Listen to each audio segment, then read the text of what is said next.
Dala! Bonjour à tous, donc je voulais faire une vidéo très rapide, juste pour vous parler un peu plus du décodage dans les films, dans les informations qui sont autour de vous, autour de nous, etc. Et puis en même temps, ça va répondre à quelques questions que j'ai reçues sur la réincarnation aussi. Donc comme vous le voyez dans le titre, il s'agit du film qui a été traduit en français, L'Assaillant, mais en fait, je crois que le titre original qui est brésilien, c'est Besouro, qui est le nom d'une personne. Et donc, si vous avez déjà vu ce film, laissez-moi savoir dans les commentaires. J'aimerais bien savoir si vous l'avez déjà vu et ce que vous avez pensé du film. Si vous ne l'avez pas encore vu, moi je dirais, parce que je vais parler de certains éléments du film, peut-être que vous pouvez pauser cette vidéo, prenez votre temps, allez voir le film quand vous avez le temps et ensuite revenez à la vidéo pour qu'on puisse en discuter et de savoir ce que vous avez pensé. Maintenant, si vous n'avez su, ça ne vous dérange pas d'avoir ces petits éléments que je vais vous donner dans cette vidéo, ben vous pouvez rester avec nous jusqu'à la fin de la vidéo et puis voir le film un peu plus tard. Donc les deux éléments dont je voulais parler vraiment dans cette vidéo, c'était tout d'abord Besouro, c'est un film qui se passe au Brésil, dans le contexte de la sortie de l'esclavage et puis de cette période, non pas d'émancipation, mais où il y a encore beaucoup de friction entre les anciens esclaves, les esclaves et puis les colons, ça veut dire. Et donc, moi les deux aspects que je voulais vraiment souligner ici, c'était le premier, c'était vraiment, j'ai eu beaucoup de questions sur la réincarnation, qu'est-ce que ça veut dire, etc., etc. Et puis je pensais que ce film-là donne une bonne imagée, une bonne vision de ma position et ma perspective sur la réincarnation.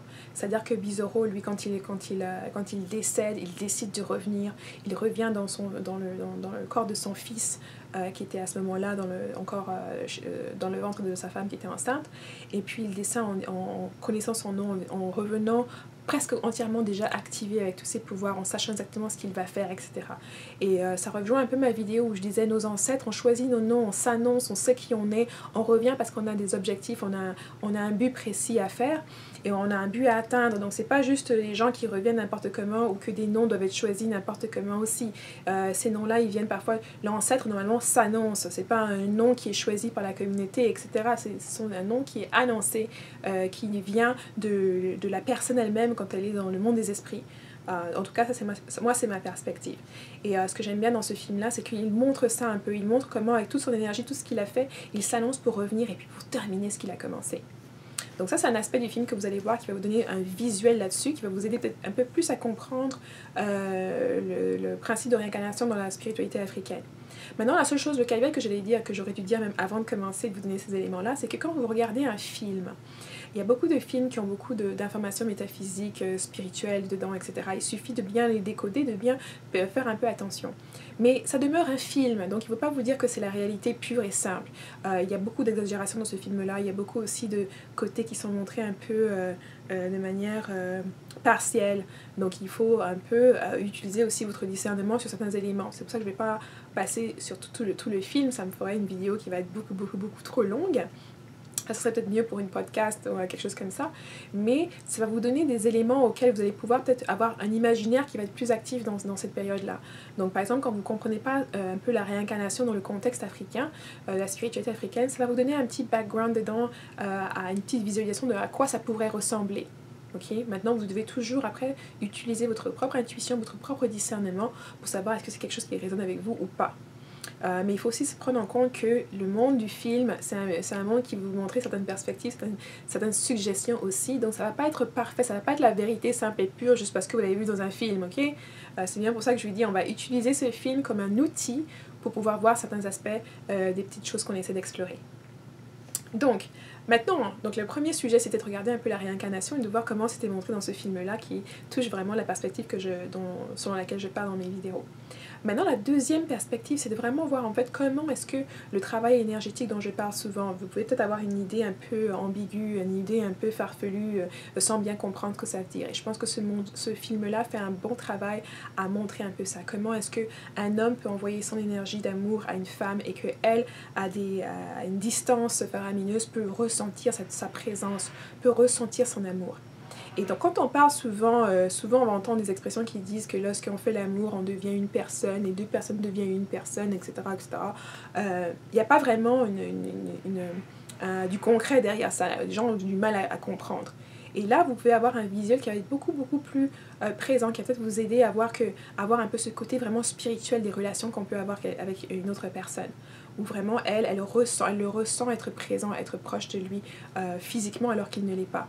Et c'est vraiment lorsqu'on parle aussi, bon, ça pourrait être quelque part un peu relié au fait, parfois on dit, oh, je pense à une personne que j'aime, ou je pense à mon mari, et puis il m'appelle ce que je pense à lui. Donc là, c'est un peu amener ça à un niveau un peu plus supérieur, où c'est pas juste une simple pensée. On a des émotions qui viennent avec, on a des sensations physiques qui viennent avec. Et c'est un peu ça, lorsque vous commencez à vous développer spirituellement, énergiquement, c'est un peu ça le quoi vous devez vouloir aller, vous devez vouloir établir des relations qui vont pas être juste superficielles, qui vont pas être juste physiques, qui vont vraiment avoir un peu ce côté aussi spirituel, ce côté qui va vous pousser à faire plus, qui à recevoir plus aussi, et puis à créer des liens qui vont être au-delà de la distance, au-delà de ce que nous on connaît dans le monde physique. Et ça, je pensais que ce film-là a un très très bon côté pour montrer tout ça. Bien sûr, il y a des choses, c'est un film qui est aussi un peu graphique, donc attention, il faut avoir quand même un certain âge pour pouvoir voir ces choses-là.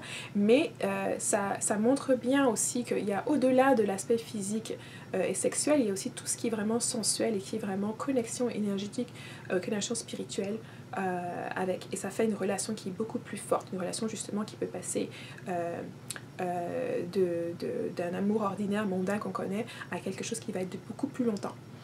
Et ça va être relié justement à la réincarnation, parce qu'on voit, c'était son mari, maintenant il revient en étant son fils.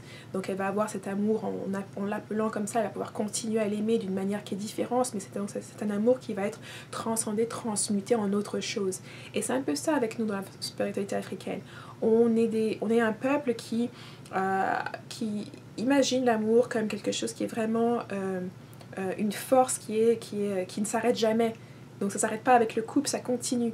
Donc nos enfants, nos ancêtres, ils reviennent. Quand vous avez le nom de votre grand-mère ou de votre grand-père, vos parents vont vous parler d'une certaine manière. Ils vont avoir envers vous certains sentiments qui émanent aussi des sentiments qu'ils avaient pour leurs grands-parents à eux, la personne dont vous portez le nom. Donc c'est vraiment un amour qui va toujours être en boucle, qui va aller à l'infini et qui va continuer. Et c'est un peu ça que j'aimerais passer aussi dans mes vidéos, c'est que ça vous appelle dans votre développement spirituel à regarder un peu plus loin que le physique, à vraiment puiser en vous-même et à chercher justement à établir des relations qui vont être de longue durée. Donc quand on se sent prêt, on va commencer à en vouloir plus. Les relations mondaines vont plus être suffisantes. Et je pense que c'est ça un peu que nos parents essaient d'établir avec nous, essaient de nous montrer, malgré que nous, maintenant, dans le monde moderne, nous disent complètement le contraire. Donc c'est à nous maintenant de nous recentrer sur nous-mêmes et puis de réfléchir, de rétablir ces relations qui vont durer beaucoup plus longtemps, qui vont être beaucoup plus respectueuses, qui vont nous offrir et nous amener beaucoup plus que ce qu'on voit en ce moment qui est poussé un peu à tout le monde. Donc ça va être une bonne chose pour vous à réfléchir. Donc si vous avez le temps, allez regarder ce film. Si vous l'avez déjà vu, laissez-moi savoir dans les commentaires sous la vidéo ce que vous en avez pensé, si ça vous a inspiré d'un côté ou d'une autre, ou alors si vous le voyez pour la première fois après cette vidéo, revenez ici, laissez-moi un petit commentaire ou envoyez-moi un message me disant ce que vous avez tiré, ce que vous avez apprécié. Et aussi, bien sûr, moi j'ai commencé cette série parce que j'ai envie de partager un peu plus. Et puis mon but aussi, c'est que vous voyez dans votre vie de tous les jours, comme de regarder des films, etc., que la spiritualité, c'est pas quelque chose qu'on parle justement quelque part dans un secteur de YouTube, mais c'est quelque chose qui est ancré dans notre vie de tous les jours, dans les films qu'on regarde à la télévision, dans les séries qu'on choisit de regarder, etc. C'est quelque chose que si vous y payez un peu plus attention, vous pouvez le voir complètement partout. Et donc moi je veux un peu vous amener à regarder ça un peu dans les médias qui sont communs, pour que vous n'ayez pas une envie de vous limiter ou de vous mettre de vous isoler de la société moderne. Vous devez y voir qu'il y a des gens aussi, tout comme vous, tout comme nous, qui sont dans leur développement professionnel, développement spirituel, pardon, et qui utilisent justement leur développement professionnel pour nous amener ce genre de films qui sont beaucoup plus riches. Donc il suffit simplement d'y regarder. Et moi j'ai commencé cette petite série, ça commence avec Bizarro, mais il y aura beaucoup d'autres films à décoder sur lesquels on pourra discuter pour savoir aussi c'est quoi vos impressions. Et il y a beaucoup plus d'autres choses dans le film que je ne vais pas en fait prendre le temps de tout regarder ici. Il y a vraiment d'autres issues entre justement les esclaves et puis les maîtres et toute la dynamique de racisme et consorts. Et puis du fait aussi du côté, ils appellent à cette déité africaine pour les assister, pour les aider à se libérer. Et puis bon, le film montre un peu qu'il y a un peu un sacrifice qui doit être fait, pas dans le sens on doit être prêt à y donner sa vie, on doit être prêt vraiment, on appelle ces genres de déités seulement lorsqu'on n'a justement pas le choix, lorsqu'on peut être même presque au bord du désespoir, lorsque vraiment le but à accomplir doit être fait avec une énergie qu'on n'a pas nécessairement nous-mêmes seuls. Donc c'est un peu le côté à savoir à regarder là-dessus.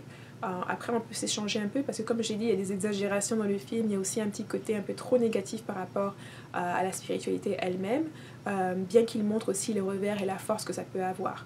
Et donc là il faut juste se souvenir aussi que c'est un film, c'est pas une réalité à prendre au mot, et que j'aimerais que vous regardiez ce film-là avec un peu d'ouverture d'esprit, mais tout en gardant votre discernement. Donc j'espère que c'était utile et que vous allez voir Bizarro et que vous reviendrez me dire ce que vous en avez pensé. Et en attendant, je vous verrai dans ma prochaine vidéo. Bye bye!